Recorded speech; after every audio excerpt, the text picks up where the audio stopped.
Oh, hello? It has been a while. It's time for an emotional journey again. Hi, I'm Tugi and this time I'm taking you to Tasmania. My last two New Zealand videos were like a big reflection for me, and maybe it also helped you to understand yourself a little bit better. I learned so much about myself in those months, and after finishing those videos I was ready for a new adventure. An adventure called Australia. After spending my first months in a big city of Melbourne, I met a couple of new friends who wanted to discover Tasmania with me. I was so excited for this road trip because I needed some nature again, but this wouldn't be an emotional journey if there wouldn't be something. I realized in that time that I was super nice to everyone around me, but when I was talking to myself, I was sometimes really mean. I shared those thoughts with my new friends, and we quickly realized that we all have that. Maybe this sounds a bit cheesy to you, but after googling and talking, we realized that people call this lack of self-love. Luke came up with the idea of daily habits to work on that, but more about this later. It was time. Quit my job again, say goodbye to everyone, and flee over to this magical place. Run fast for your mother, run fast for your father, run for your sisters and your brothers. Leave all your love behind. You can't breathe if you want to survive. The dark days are over. How was life going? Good.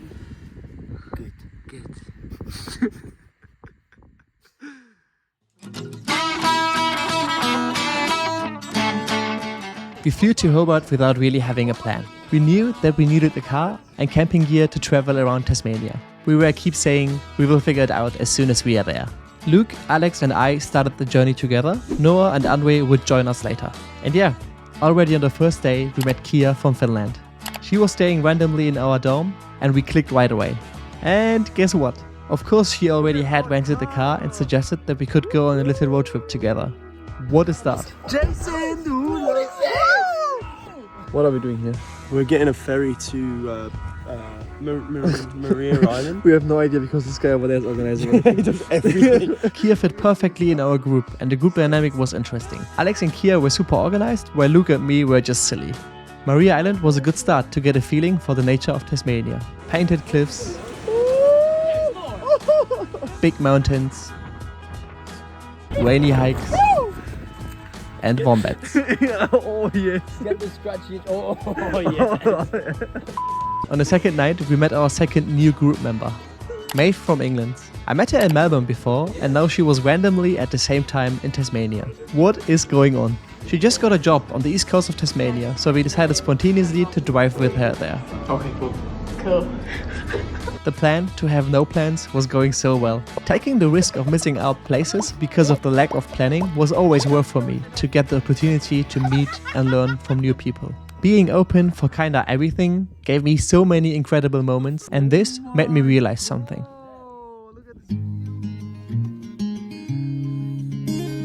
In the rush of the city life, I always forget to take enough time for myself and my own thoughts. We came to Tasmania to discover the nature and connect to ourselves again. I wanted to know how I could fix the self-love problem. Here we go. Luke had the idea of daily habits to work on that. They say you can only love yourself if you do something for your mind and your body. So we started every single day with mobility exercises. Are you mobile as a duck? We used the best spots in the nature for meditation. And in the end of the day, we took some time to reflect and journal. For that, we also had to say what we liked about ourselves on that day. 3, 2, 1. And then I understood.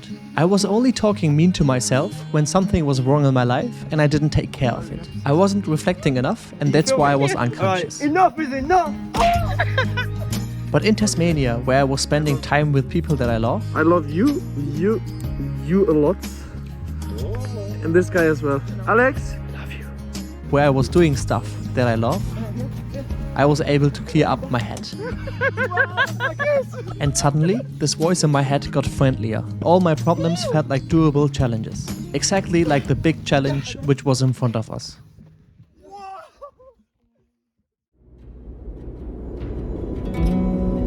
The Cradle Mountain. one of the most iconic day hikes in Australia. Over 1,500 meters high, 800 meters of elevation, and a nearly 300 meters vertical climb. We were ready for this challenge, and it turned out that I needed this challenge. A hug! Okay guys, I'm coming.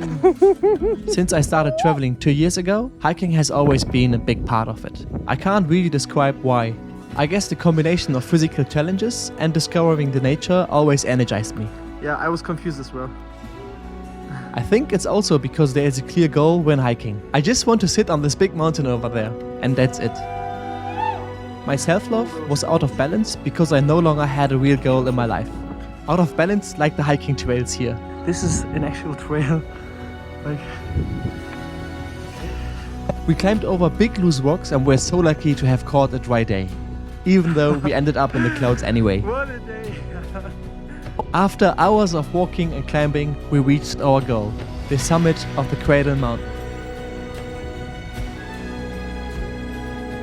What a hike, what a view, what wonderful people. I was so grateful to have them around me. In those days, each of us made decisions for our individual futures.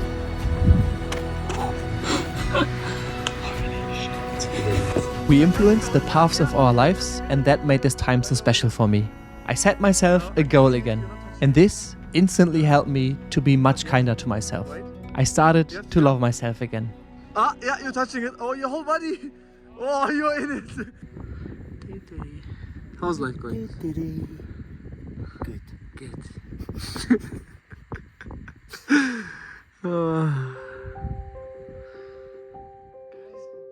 I want to talk about change. In my opinion, life is defined by change. We are made for the process and not for standing still. But this means being constantly outside of our own comfort zone. Usually, I would always tell myself it was too late to try something new and that I wasn't good enough anyway. I have often caught myself getting too comfortable and prefer to stay unhappy instead of stepping into the unknown. It is like walking in the dark and hoping for some light at the end of the tunnel. We made our way to Mount Amis to watch the sunrise. For some of us, this was the first sunrise hike in our lives and such a challenging one at that. Uh-oh.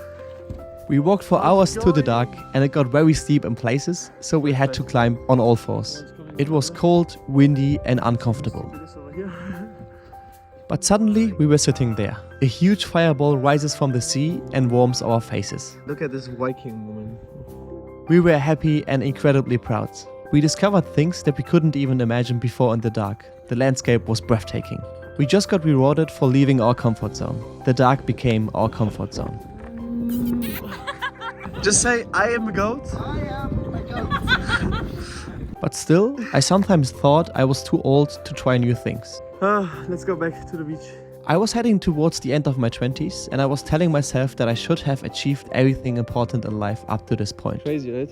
But then a young man taught me a lesson. We have a new crew member over here. Hello. Introduce yourself. I'm Noah. Joined the crew. He's the most beautiful man on the world. He was one of the first people I met in Australia and I was so happy that he joined us in Tasmania. For me, he's at the beginning of his life. We have a 10-year difference between us. Nevertheless, we got on so well and he seems so mature to me.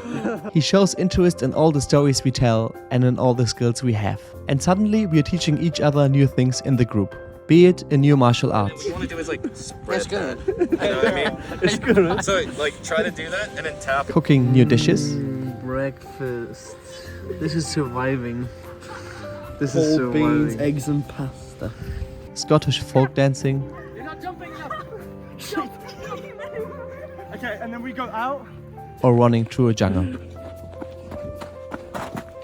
I feel light and carefree.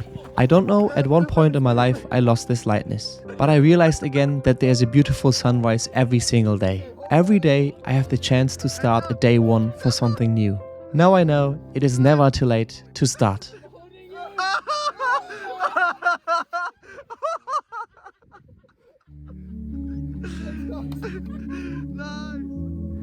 Alright, you made it to the end.